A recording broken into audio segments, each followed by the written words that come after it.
नमस्कार, मैं सत्यम मिश्रा आपके मध्य एक बार पुनः प्रस्तुत हूँ महाराज नीप करोली की वो अनकही अनसुनी अनंत अमृत कथाओं को लेकर जो शायद पहले आपने कभी नहीं सुनी। महाराज जी मंदिर प्रांगण में बैठे हुए थे और दर्शनार्थियों की भीड़ एकत्रित हो गई थी दर्शन हेतु। सभी आते और बाबा का आशीर्वाद लेते और फिर चले जाते। दर्शन की ही भीड़ में अक्सर एक दरोगा आया करते थे, वो भी अपनी घोड़ी के साथ, और महाराज के दर्शन किया करते थे। लेकिन उनके मन में विचार आता था कि काश उनकी घोड़ी पर महाराज जी एक बार सवार हो जाएं, क्योंकि उनकी घोड़ी बिगड़ैल थी। वो अपने मालिक के अलावा किसी को भी अपने ऊपर नहीं बैठाती थी और जो भी चेष्टा करता था उसे वो गिरा देती थी। उनके मन में हमेशा यह बात रहती थी कि काश महाराज जी उनकी घोड़ी पर सवार हो जाएं और घोड़ी गिरा दें।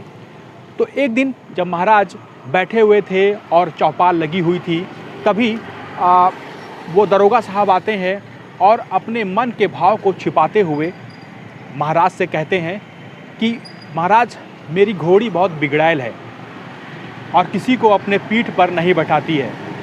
लेकिन अंतर्यामी से क्या छुपा था, महाराज तो त्रिकालदर्शी हैं। उन्होंने उस दरोगा के मन के भाव को जान लिया। दरोगा फिर अपनी घोड़ी को एक पेड़ से बांधने गया, वो भी लगाम निकाल कर, और पीठ पर जो बैठने का आसन होता है उसे भी हटा दिया। महाराज बैठे ही थे और अचानक दौड़कर घोड़ी पर जा बैठे। ना लगाम थी, ना पीठ पर बैठने वाला घोड़ी का जो आसन होता है वो भी नहीं था, और घोड़ी को खोलकर महाराज दौड़ाने लगे।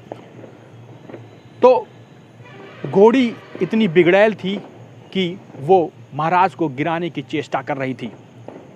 कभी महाराज घोड़ी की पीठ पर, कभी पेट पर, तो कभी गर्दन पर बैठा करते थे, क्योंकि वो बहुत बिगड़ैल स्वभाव की थी। वो पूरी तरीके से महाराज को गिराने की चेष्टा कर रही थी, लेकिन नहीं गिरे। उसके बाद महाराज उसको तब तक दौड़ाते रहे जब तक घोड़ी पूरी तरीके से शांत नहीं हो गई। बताया जाता है कि घोड़ी दौड़ते दौड़ते थक गई कि उसके मुंह से फेन के साथ खून गिरने लगा। तब जाके उसने चेष्टा छोड़ी। उसके बाद जब खून गिरने लगा तो महाराज घोड़ी को खड़ी करके पुनः उसी अवस्था में आकर विराजमान हो गए, मानो कि कुछ हुआ ही नहीं हो। साधारण रूप से आकर बैठ गए और दिखा रहे थे कि कोई श्रम नहीं किया, और वाकई लग नहीं रहा था कि उन्होंने कोई श्रम किया हो। इतने में दरोगा साहब अपनी घोड़ी के पास गए और फिर घोड़ी को देखकर महाराज जी के पास आए और उल्हाना देने लगे कि आपने मेरी घोड़ी को बिगाड़ दिया। मेरी घोड़ी मुंह से खून फेंक रही है, उसके मुंह से फेन आ रहा है। महाराज जी ने सिर्फ एक शब्द बोला कि तूने क्यों सोचा था कि तेरी घोड़ी मुझे गिरा दे। इतना कहकर वो शांत हो गए और दरोगा मन ही मन अपनी गलतियों को महसूस करने लगा। वो काफ़ी शर्मिंदा हो गया था।